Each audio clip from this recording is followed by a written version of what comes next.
My name is Michael Waddington, and I'm a criminal defense attorney.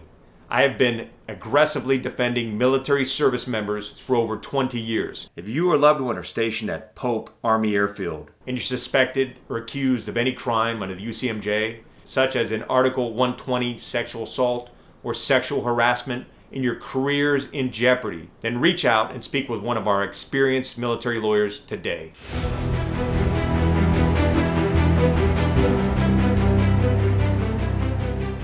If you are accused of any serious offense under the UCMJ, such as a UCMJ Article 120 sexual assault, then you should be concerned. Right now, the military is waging a war on sexual assault. You can expect a zealous and determined prosecution team coming after you and trying to win their case. These elite military prosecution teams are well-funded, well-trained, and bound and determined to win convictions. They are on a mission to prove to Congress that the military does not tolerate any form of sexual assault, domestic violence, or sexual harassment. Military prosecutors will be relentless in seeking a conviction and serious jail time once they have you in their sights. To make matters worse, under new laws that went into effect in December of 2023, the new military justice system is victim-centered.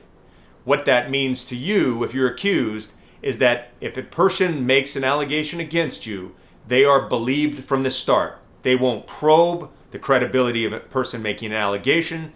They won't look for any evidence that could disprove the allegation. They're taking anyone who claims to be a victim and they're taking their word for it. That also means that people who have made false or exaggerated allegations will not be punished, even if their allegation is proven to be false. If anything, they may be allowed to retire and get military benefits for military sexual trauma, even if the allegation is proven false in court. You can expect to encounter law enforcement trained to start by believing. Therefore, you're presumed to be guilty once the investigation has started, and the law enforcement and prosecutors will act accordingly.